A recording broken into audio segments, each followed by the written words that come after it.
एक बार फिर से हम सॉल्यूशन पार्ट 2 का लेकर के हमारे लेसन नंबर 2 सॉल्यूशन है जिसका पार्ट 7 लेकर के आए हैं। और आपने देखा कि हमने लास्ट पार्ट में क्या पढ़ा था कि कॉलिगेटिव प्रॉपर्टीज को एक्सप्लेन कर रहे थे। हमने उसमें कॉलिगेटिव प्रॉपर्टी में वाजदा पढ़ा, क्वथनांक में उन्नयन पढ़ा, लोअरिंग इन वेपर प्रेशर पढ़ा, क्वथनांक में उन्नयन पढ़ा, हिमांक में अवनयन पढ़ा। और अब हमारी चौथी प्रॉपर्टी है ऑस्मोसिस और ऑस्मोटिक प्रेशर।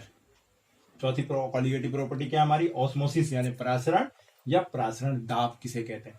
देखिए बेटा, फर्स्ट ऑफ ऑल कि परासरण होता क्या है, ऑस्मोसिस क्या होता है। देखिए, ऑस्मोसिस का मतलब क्या होता है कि जो विलायक होते हैं, विलायक के जो अणु होते हैं वो सेमी परमेम्ब्रेबल मेम्ब्रेन से, एसपीएम से क्या कहते हैं, शुद्ध विलायक के जो अणु होते हैं वो किसी विलयन में प्रवेश कर जाते हैं ऑटोमेटिकली, यानी स्वतः ही, जिनका प्रभाव यानी फ्लो विलयन की ओर होता है, उसको हम ऑस्मोसिस कहते हैं। जैसे देखिए बेटा, आपने देखा किशमिश देखी है। अक्सर हम क्या करते हैं कि किशमिश को अगर हम पानी में भिगा दें तो आप देखते हैं कि वो स्वेल हो जाती है, कुछ देर बाद फूल जाती है। बादाम रात को पानी में भिगा दें, सुबह देखें आप बादाम फूल जाते हैं। राजमा की दाल जैसे भिगा दें या चने जैसे भिगा दें तो वो भी स्वेल हो जाते हैं, फूल जाते हैं। तो वो ऑस्मोसिस की प्रोसेस है कि यानी विलायक जो है, शुद्ध विलायक के कण विलयन में प्रवेश कर गए। देखिए बेटा, इसको समझने की कोशिश करेंगे, डायग्रामेटिकली भी समझेंगे।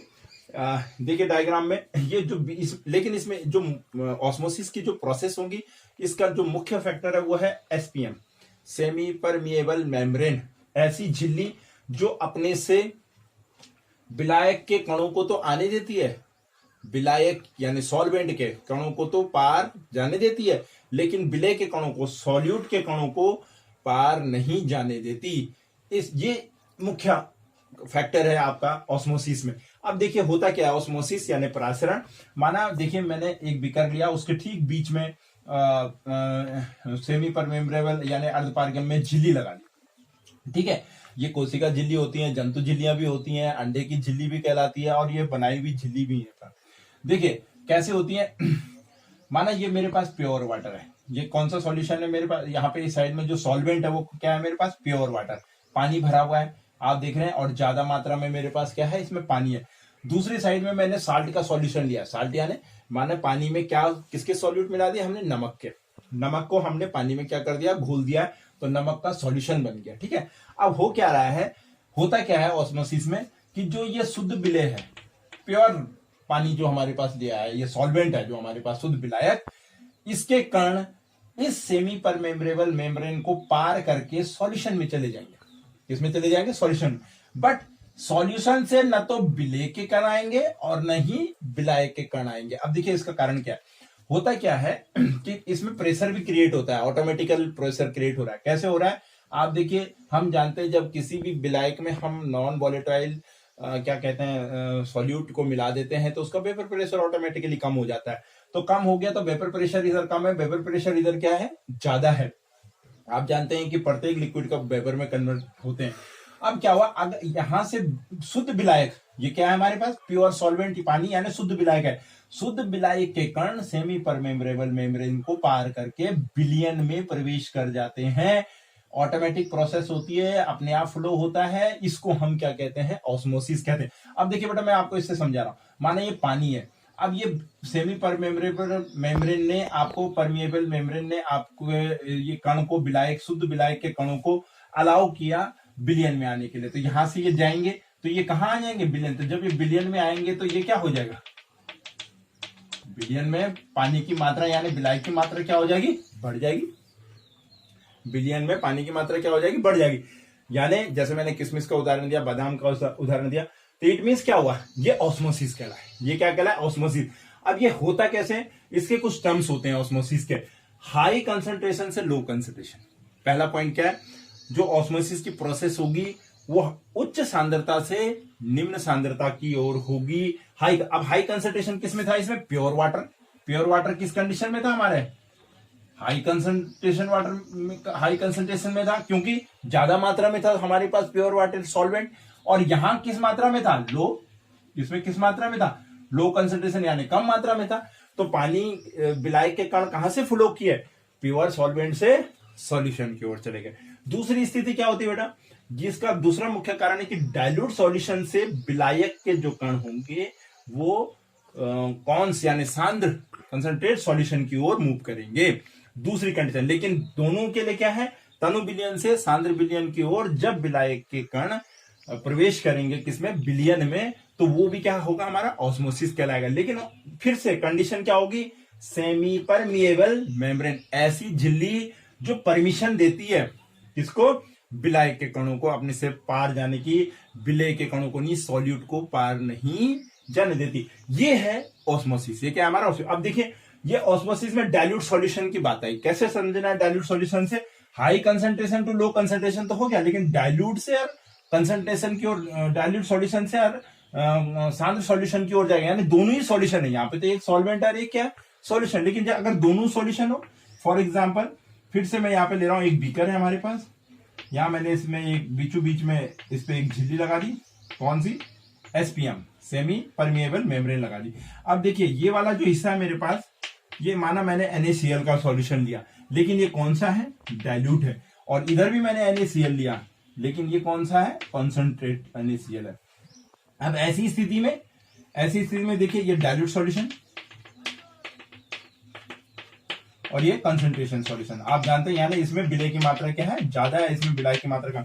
अब देखिए मूवमेंट कैसे होगा सेमी परमिएबल मेम्ब्रेन से डाइल्यूट सॉल्यूशन से कंसंट्रेशन सॉल्यूशन की, यानी ये वाला HCl से NaCl से इस वाले NaCl की ओर ऑस्मोसिस की प्रोसेस होगी, यानी ये डाइल्यूट NaCl से विलायक के कण किसमें चले जाएंगे, कंसंट्रेशन NaCl में चले जाएंगे, सांद्रण से विलायक के कण किसके जाएंगे, सॉल्यूट के नहीं, जो ये विलय डाइल्यूट में है वो विलय मूव करेगा किधर, कॉन्स की ओर। फिर से अगर हम इसको वेपर प्रेशर के रूप में समझे तो हमको पता है कि जिसमें सॉल्यूट के कण कम है उसका वेपर प्रेशर ज्यादा, जिसमें सॉल्यूट के कण यानी नॉन वोलेटाइल सॉल्यूट के कण ज्यादा है उसका वेपर प्रेशर कम होता है। आप देखिए कंसंट्रेशन मतलब जिसमें सॉल्यूट की मात्रा ज्यादा है, ये सब कुछ किस पे निर्भर कर रहा है, कोलिगेटिव सारी प्रॉपर्टी किस पे निर्भर करती है, quantity of solute, quantity of solute, not nature of solute. आप शुगर ले लें, आप NaCl ले लें, कुछ भी ले लें, उससे मतलब नहीं होता, केवल यह कि कितनी क्वांटिटी है। जब क्वांटिटी बढ़ गई तो वेपर प्रेशर कम हो गया, क्वांटिटी कम है तो वेपर प्रेशर ज्यादा है। ऑस्मोसिस की कंडीशन में ऑटोमेटिकली विलायक के कण सेमी परमिएबल मेम्ब्रेन को पार करके कंसंट्रेशन डाइल्यूट से कंसंट्रेशन की ओर मूव करेंगे। तो ये जो प्रोसेस होगी, स्पॉन्टेनियस प्रोसेस होती है, स्वतः प्रभाव जो होता है, ये क्या कहलाता है, हमारा ऑस्मोसिस कहलाता है। क्या कहलाता है हमारा, ये ऑस्मोसिस कहलाता है, स्वतः प्रभाव। ये मैंने आपको NaCl सॉल्यूशन के रूप में भी समझा दिया, और ये मैंने आपको high concentration to low concentration समझा दिया। तीन मुख्य चीजें हैं, इसको आप ध्यान रखें। पहला टर्म्स क्लियर हुआ, ऑस्मोसिस आपका क्लियर हो गया कि कैसे विलायक के कण पार होंगे सेमी परमिएबल मेम्ब्रेन से। नाउ दूसरा है ऑस्मोटिक प्रेशर। अब आता है हमारे पास जो कोलिगेटिव प्रॉपर्टी में हमें पढ़ना है, ऑस्मोटिक प्रेशर वो क्या है। देखिए बेटा, ऑस्मोटिक प्रासरण दाब किसको कहेंगे, इसको समझने की कोशिश करते हैं। देखिए आपने देखा कि जो ये प्योर सॉल्वेंट था ये मूव कर गया एसपीएम से कहा, विलायक विलियन में, सॉल्यूशन में, साल्ट सॉल्यूशन में, और इसके कारण साल्ट सॉल्यूशन का लेवल क्या हो गया, बढ़ गया, मूव हो गया। सेमी परमिएबल मेम्ब्रेन ने इसको अलाउ करा विलय के, शुद्ध विलय के कणों को विलियन में प्रवेश करने के लिए। अब यदि हम यहां पर सॉल्यूशन के ऊपर पिस्टन लगा करके कोई प्रेशर अप्लाई कर दें, पिस्टन लगा के कोई प्रेशर अप्लाई करें और इतना प्रेशर अप्लाई करें कि जो ये प्योर सॉल्वेंट था इसके कण मूव ना कर पाए, इसके कण क्या ना कर पाए, सेमी परमिएबल मेम्ब्रेन को पार ना कर पाए, इतना प्रेशर लगा दें कि ये जो कण है विलायक, शुद्ध विलायक के कण अर्ध पारगम्य झिल्ली को पार करके विलयन में प्रवेश न कर पाए, यानी इनको रोक दें विलयन में प्रवेश करने से। तो ये जो प्रेशर होगा ये P, यही प्रेशर जो इस विलायक, शुद्ध विलायक के अणु को अर्ध पारगम्य झिल्ली एसपीएम से पार होने से रोक देगी, वो प्रासरण दाब कहलाएगा। वो क्या कहलाएगा, प्रासरण दाब। देखिए P इजिकल टू पाई, प्रासरण दाब को हम किससे डिनोट करते हैं, पाई से। वो क्या कहलाएगा बेटा, प्रासरण दाब कहलाएगा। यानी जो प्रासरण दाब होता है वो स्थिर ताप पर सांद्रता के समानुपाती होता है। किसके समानुपाती होता है, सांद्रता के समानुपाती। देखिए निकालेंगे हम P इजिकल टू पाई, प्रासरण दाब किसके बराबर, जितना प्रेशर अप्लाई किया उसको हम प्रासरण दाब कहेंगे। अब pi is directly proportional to T, किसी ताप पर प्रासरण दाब जो होता है वो तापमान परम ताप के क्या होता है, समानुपाती होता है। या आप कहिए कि प्रासरण दाब मोलरता, कंसंट्रेशन, विलयन की सांद्रता पे निर्भर करता है। हमने देखा नहीं कि उच्च सांद्रता से निम्न सांद्रता से उच्च सांद्रता की ओर, यानी कंसंट्रेशन पे निर्भर करता है। कंसंट्रेशन टर्म्स यानी सी पे निर्भर करता है, और ये सी कंसंट्रेशन टर्म्स क्या है? सांद्रता की मोलरिटी होगी, मोलरता क्या कहलाएगी? मोलरता कहलाएगी। ठीक है, क्योंकि टेम्परेचर है इसमें, तो इसलिए मोलरता कहलाएगी। आपने देखा पीछे हमने मोलरता लिया था क्योंकि उसमें टेम्परेचर का फैक्टर था, क्योंकि वो ताप पर निर्भर नहीं करती, लेकिन ये ताप पर निर्भर करता है, तो इसलिए क्या होगी इसमें? मोलरता कंसंट्रेशन। अब यहां पे हमने लेंगे पाई डायरेक्टली प्रोपोर्शनल टू कंसंट्रेशन, या इसी को हम लिख सकते हैं पाई इज इक्वल टू, इसमें साइन हटा देंगे, प्रोपोर्शनल साइन हटाने के लिए हम आर सी टी लिख देंगे, या इसी को हम सही तरीके से लिख रहे हैं तो pi is equal to C R T हो गया। Pi is equal to C R T हो गया। प्रासरण दाब क्या हो गया? सांद्रता और ताप के समानुपाती हो गया, जहां आर क्या हमारे पास? Where R is gas constant, where is R is gas constant, gas constant, gas constant, gas स्थिरांक जिसको हम कहते हैं आर, गैस कांस्टेंट होता है। सी आर टी हो गया। अब देखिए बेटा, सी की वैल्यू यानी मोलरता, मोलरता क्या होती है हमारी? एन अपॉन वी, पढ़ा था हमने कंसंट्रेशन टर्म में, मोलों की संख्या बटे आयतन लीटर में, आयतन लीटर में मोलरता। अब एन क्या होगा हमारा? एन की वैल्यू क्या हो जाएगी? सी इज इक्वल टू, आप जानते हैं विलेय का अणुभार बटे विलेय का भार बटे विलेय का अणुभार अपॉन वी। इसको यहां पुट कर देंगे अगर सी की वैल्यू को, तो ये हो जाएगा हमारे पाई इज इक्वल टू हो जाएगा सी की जगह W upon V upon M dash कर लेते हैं इंटू आर टी, या इसी को हम लिख सकते हैं क्या? पाई भी is equal to W into R T upon M dash. देखिए प्रासरण दाब क्लियर, हमने वैल्यू पुट कर दी कंसंट्रेशन की, ये आ गई। या इसी को हम क्या लिख सकते हैं बेटा? यहां से m निकाल देंगे, माना हमें विलेय का अणुभार ज्ञात करना है, तो m डैश इक्वल टू क्या हो जाएगा? m डैश इक्वल टू हो जाएगा W into R T upon pi V. ये निकल गया आपका विलेय का अणुभार। और देखिए, क्योंकि ये कंसंट्रेशन यानी मोलू पे निर्भर करती है, इसलिए कोलिगेटिव प्रॉपर्टी है। तो ये है बेटा हमारा प्रेशर, प्रासरण दाब कैसे डिफाइन करते हैं हम। ये है हमारा pi directly proportional to T, directly proportional to C, concentration पे करती है। कंसंट्रेशन टर्म्स क्योंकि इसमें टेम्परेचर के साथ में ये परिवर्तित होती है, तो इसलिए इसको हम मोलरता लेते हैं। ये मोलरता की वैल्यू है एन अपॉन वी, एन की वैल्यू निकाली, उसको यहां हमने पुट किया, ये हमारा पाई भी equal to W R T M dash हुआ। और यहां से हमें विलेय के अणुभार अगर ज्ञात करना है, तो विलेय का अणुभार equal to M dash equal to W into R T pi भी हो गया। और देखिए ऑस्मोटिक प्रेशर को थोड़ा समझिए कि मतलब जितना प्रेशर हम इतना प्रेशर अप्लाई करें कि शुद्ध विलायक के कण विलयन में प्रवेश न कर पाए, तो इस प्रेशर को हम क्या कहते हैं? प्रासरण दाब कहते हैं। ये भी हमारी एक कोलिगेटिव प्रॉपर्टी है, प्रासरण दाब। नेक्स्ट है बेटा, देखा हमने ऑस्मोसिस समझा, ऑस्मोटिक प्रेशर समझा। एक चीज और है इसमें, एक पॉइंट और है जिसे हम RO कहते हैं, यानी रिवर्स ऑस्मोसिस।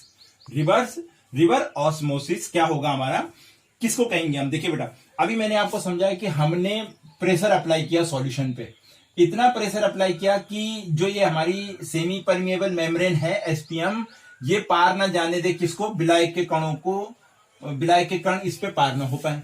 ये हमारा प्रासरण दाब करा है। लेकिन बेटा यदि हम प्रेशर इतना इंपोज कर दें कि जो सॉल्यूशन में जो कण है किसके? विलायक के, वो किस ओर मूव करना शुरू कर दें? शुद्ध विलायक की ओर।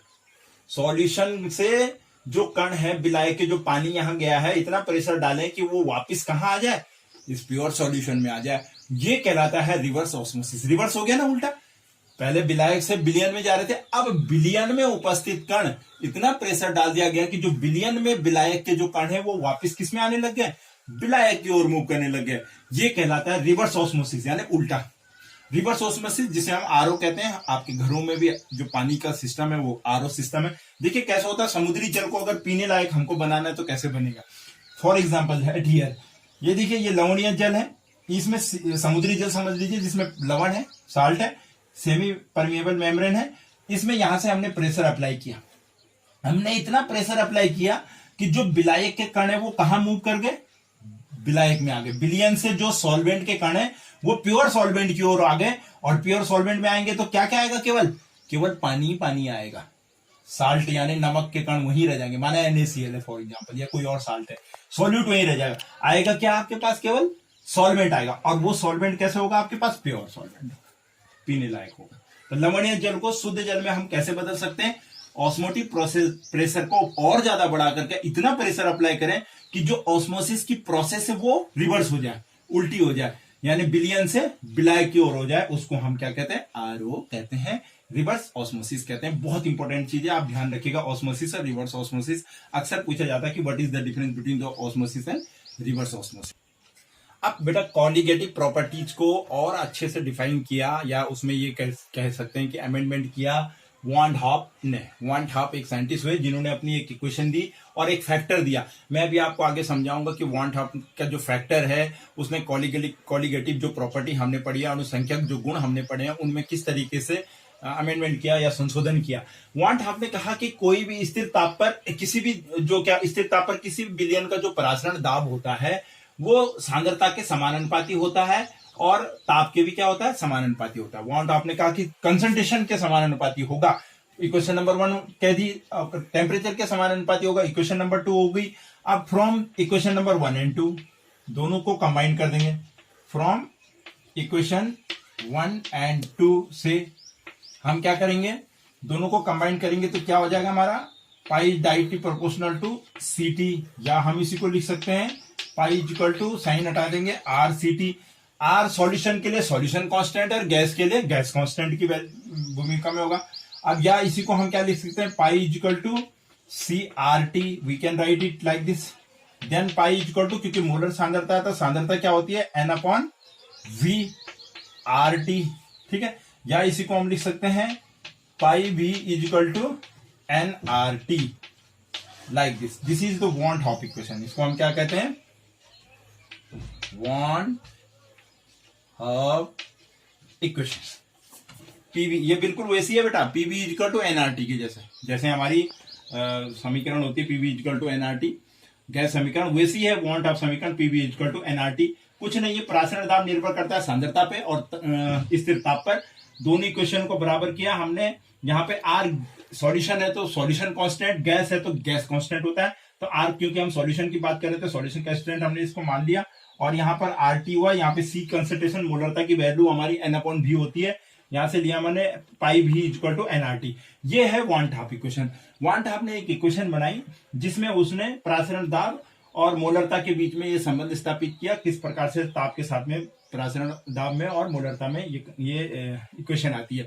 उसके बाद उनका जो दूसरा पॉइंट है बेटा, that next one is factor. Now बेटा नेक्स्ट है हमारे पास वान हॉप फैक्टर, जिसे हम आई कहते हैं, आई से डिनोट करते हैं, स्मॉल आई से वान हॉप फैक्टर। देखिए बेटा फैक्टर, वान हॉप फैक्टर क्या है, होता क्या है कि अभी तक हमने पढ़ा, जितने भी कॉलिगेटिव प्रॉपर्टीज हमने पढ़ी है बेटा, उसमें हमने देखा कि जब हम किसी विलायक में किसी विलय को यानी सॉल्वेंट को, और सॉल्वेंट कैसे होता है हमारा, नॉन वोलेटाइल होगा, उसको घुलते हैं, तो उस समय सॉल्वेंट की क्वांटिटी पे निर्भर कर रहा होता है, वो उसकी प्रकृति पे निर्भर नहीं कर रहा होता आपने क्या डाला। लेकिन होता क्या है कि माना हमने NaCl लिया, किसी सॉल्वेंट में NaCl लिया, उसका सॉल्यूशन बना, हुआ क्या कि NaCl पानी में पूर्ण रूप से क्या हो गया, घुल गया, डिसोसिएट, वियोजन हो गया। NaCl को क्या हो गया, डिसोसिएशन हो गया, यानी वियोजन हो गया। और जब वियोजन हुआ तो कैसे हुआ, देखिए Na को जब हमने डाला तो Na किस में टूट गया, अपने सोडियम आयन और क्लोराइड ऋण आयन में। यानी हमने सोडियम, सपोज हमने NaCl का 1 मोल लिया, कितने मोल लिए, 1 मोल, और जब डिसोसिएशन हुआ इसका यानी वियोजन हुआ तो ये कितने मोलों में कन्वर्ट हो गया, 1 + 1 = 2। अब देखिए हम क्या कहते हैं, विलय की सांद्रता पर निर्भर करता है, और कॉलिगेटिव प्रॉपर्टी में क्या होता है, इसीलिए हम कॉलिगेटिव प्रॉपर्टी को लेते हैं कि उसमें ये नहीं बदलते, मोल्स नहीं बदलते। लेकिन हुआ क्या कि NaCl लिया और NaCl डिसॉल्व हो गया, पूर्ण रूप से डिसोसिएट हो गया। डिसोसिएट किस में हो गया, अपने सोडियम धनायन क्लोराइड ऋण में। हमने लिया था 1 मोल, रहना इसको क्या चाहिए था, 1 मोल ही चाहिए था। लेकिन ये क्या हुआ, ये बदल गया किसमें, एक Na धन में टूट गया और एक ऋण में, दोनों कितने हो गए, टोटल हो गए। तो इसका मतलब क्या हो गया, कॉलिगेटिव प्रॉपर्टी हमारी गड़बड़ा गई। कॉलिगेटिव प्रॉपर्टी की जो वैल्यू है वो जितनी भी कॉलिगेटिव प्रॉपर्टी पढ़ी है उसमें हमने क्या पढ़ा है, नॉन वॉलेटाइल सॉल्यूट पढ़ा था। सॉल्यूट चेंज हो गया हमारा, यानी मोल चेंज हो गया। अब जब ऐसी स्थिति आई उसमें हमने ये पढ़ा था कि बराबर होते हैं। क्या पढ़ा था हमने, बराबर होते हैं, कि वेपर प्रेशर में और सॉल्यूशन में दोनों में मोलों की संख्या क्या होती है, बराबर। जितने मोल आपके लिक्विड में थे उतने ही वेपर हो गए। लेकिन यहां उल्टा हो गया कि आपने NaCl लिखा 1 का 2 हो गया, तो कॉलिगेटिव प्रॉपर्टी में डिफरेंस आ गया। उसको दूर करने के लिए वांट आपने एक फैक्टर बनाया जिसे हम आई कहते हैं। अब होता क्या बेटा, आई देखिए, आई इक्वल टू क्या होगा, आई इक्वल टू होता है डिसोसिएशन और association before numbers of molecule, number of mole before dissociation upon number of moles after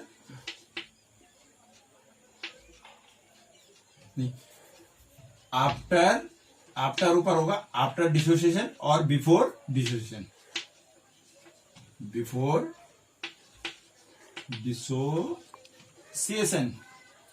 अब देखिए दो फैक्टर निकाले उन्होंने, डिसोसिएशन और एसोसिएशन पे दो फैक्टर। पहले हम वियोजन की बात करते हैं, जैसे NaCl के डिसोसिएशन से पहले कितना था और डिसोसिएशन के बाद कितना हुआ था। पहले देखिए आई निकालिए NaCl के लिए। NaCl के लिए हमने number of moles after dissociation कितना हुआ 2 upon number of moles before dissociation. NaCl का बिफोर डिसोसिएशन से मोल क्या था 1, तो आई क्या आ गया हमारा, आई इक्वल टू 2। डिसोसिएशन के केस में आप देख रहे हैं हमारे पास NaCl का जो मान आया वो कितना आया हमारा, जब पूर्ण रूप से डिसोसिएट हुआ तो आई की वैल्यू कितनी आ गई, वांट ऑफ फैक्टर कितना आ गया 2। समझ में आ गया बेटा, डिसोसिएशन से पहले 1 मोल, डिसोसिएशन के बाद 2 मोल। फैक्टर कहता है numbers of moles after dissociation upon numbers of moles before dissociation. Clear, ये तो था हमारे पास NaCl का, और NaCl की वैल्यू हमारे पास कितनी आ गई, आई इक्वल टू 2। अब एसोसिएशन में चलते हैं। एसोसिएशन में क्या होता है, यानी जोड़ना, यानी कोई कण आपने लिया और वो जुड़ गया। कैसे जुड़ गया, देखिए बेटा इसमें एक बहुत इंपॉर्टेंट एग्जांपल है हमारे पास। एसोसिएशन के केस में देखते हैं बेटा, आपको मैंने आपको बताया कि जो वांट ऑफ फैक्टर आई है हमने डिसोसिएशन यानी वियोजन के फैक्टर में पढ़ा। अब हम पढ़ रहे हैं इसे एसोसिएशन में। ये दो तरीके से होता है, संयोजन हो या वियोजन हो, उसके लिए वांट ऑफ हम क्या निकालते हैं, फैक्टर निकालते हैं। ये एसोसिएशन है। देखिए एसोसिएशन क्या है, i equal to number of mole after association upon number of mole before association. Association के बाद कितने मोल थे और उससे पहले कितने थे, उसमें डिसोसिएशन से बाद कितने हुए और पहले कितने थे। होता क्या है बेटा, एक बहुत इंपॉर्टेंट एग्जांपल है, ध्यान रखिएगा, कॉम्पिटिटिव एरा में आता है, वेरी सीरियसली इसको लीजिएगा। एसिटिक अम्ल, हम जब एथेनोइक अम्ल को पानी में मिलाते हैं तो ये डिसोसिएट हो जाता है, आयनों में टूट जाता है। आपको पता है कंप्लीट नहीं टूटता, वीक एसिड है लेकिन सोडियम और एसिड है। लेकिन यदि हम इसी एसिटेट अम्ल को, एथेनोइक अम्ल को बेंजीन सॉल्यूशन में घुल दें, यानी सॉल्वेंट क्या हो हमारे पास, बेंजीन हो, तो ये टूटने की बजाय जुड़ जाता है। टूटने की वजह क्या हो जाता है, जुड़ जाता है, एसोसिएट कर देता है। और इसके जुड़ने को हम कहते हैं डाइमराइजेशन। इसको क्या कहते हैं, द्वितीयक कहते हैं या डाइमराइजेशन कहते हैं। इंग्लिश में डाइमराइजेशन का मतलब होता है कि किसी कण को आपने किसी सॉल्यूशन में किसी सॉल्वेंट को घोला डाला और वो टूटने की बजाय जुड़ जाए। टूटने की वजह क्या हो, जुड़, कैसे जुड़ता है, देखिए बेटा CH3, क्योंकि इसमें हाइड्रोजन बॉन्डिंग होती है और ये बेंजीन सॉल्यूशन में डाइमराइज हो जाता है, इसलिए बहुत इंपॉर्टेंट है। कई बार आपसे पूछ देते हैं कि एसिटिक अम्ल का वांट ऑफ फैक्टर निकालें और बच्चे को पता नहीं होता, वो उसको डिसोसिएट कर देता बजाय एसोसिएशन के। ये एसोसिएट है, जोड़ना है। कैसे जुड़ा, देखिए ये CH3 का एक मॉलिक्यूल CH3COOH है, ये CH3 का दूसरा मॉलिक्यूल यहाँ पे CH3COOH है। क्लियर, यहाँ पे OH है इस वाले का। अभी देखिए ये यहाँ पे हाइड्रोजन बॉन्डिंग से आपस में जुड़ गए, ऑक्सीजन ऑक्सीजन क्या हो गए, यहाँ पे हाइड्रोजन बॉन्डिंग से आपस में क्या हो गए, जुड़ गए। ये डाइमराइज हो गया, डाइमराइजेशन हो गया। अब देखिए मॉलिक्यूल देखते हैं, मोल्स कितने थे। देखिए ये दो कण थे, दो अणु थे हमारे पास, किसके, 2 मोल थे, किसके, एथेनोइक अम्ल के। जब हमने इसे बेंजीन में घोला तो ये होल ट्वाइस बन गया, यानी 1 मोल बन गया। कितना बन गया, 1 मोल। उसमें क्या हो रहा था, 1 से 2 में कन्वर्ट हो रहे थे धन आयन, इसमें 2 से 1 में कन्वर्ट होता है। तो आई फैक्टर कैसे निकलेगा, फ्रॉम दिस इक्वेशन। देखिए i equal to number of moles after association. Association के बाद कितने मोल है 1 upon number of mole before association, जुड़ने से पहले कितने थे 2, तो आई इक्वल टू क्या आ गया 1/2। आई का मान कितना आ गया 1/2। एक और इंपॉर्टेंट चीज मैं आपको बता दूं, एसोसिएशन में आई का मान हमेशा ध्यान रखिएगा, यहां पे मैं आपको बता रहा हूं अलग से।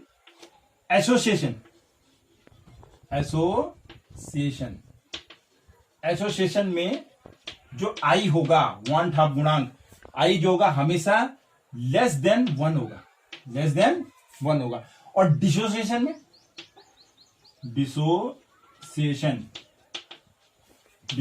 में जो आई होगा वो हमेशा ग्रेटर देन 1 होगा।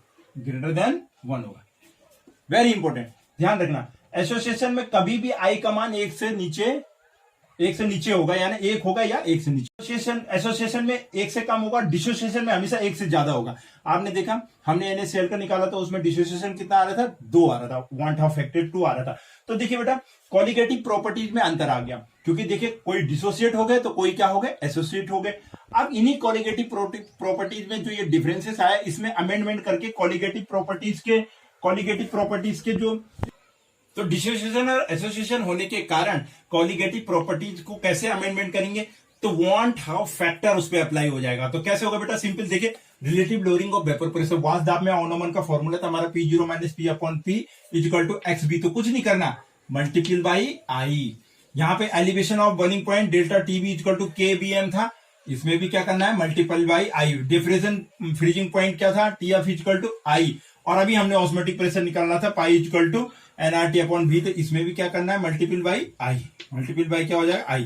कहने का मतलब है ये प्रॉब्लम सॉल्व करने के लिए कॉलिगेटिव प्रॉपर्टी में जो डिसोसिएशन एसोसिएशन के कारण मोलों में जो अंतर आ रहा था, उसके लिए 1/2 ने एक फैक्टर दिया, उसको दूर करके जो हमारी कॉलिगेटिव प्रॉपर्टी हुई वो उनके फॉर्मूले इस प्रकार से हो गए अमेंडेड, आई से इसे अमेंड कर देंगे।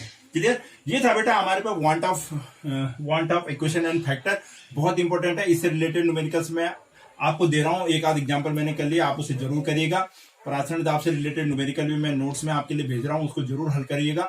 ये बहुत इंपॉर्टेंट चैप्टर था, इसमें अब एक आध छोटे टॉपिक्स हैं वो मैं आपको नोट्स के रूप में भेज रहा हूं। इंपॉर्टेंट टॉपिक्स इसके फिनिश हो गए, इस प्रकार से हमारा सॉल्यूशन का ये चैप्टर फिनिश हुआ है। आप अच्छे से रीड आउट करिए और तैयारी कीजिए।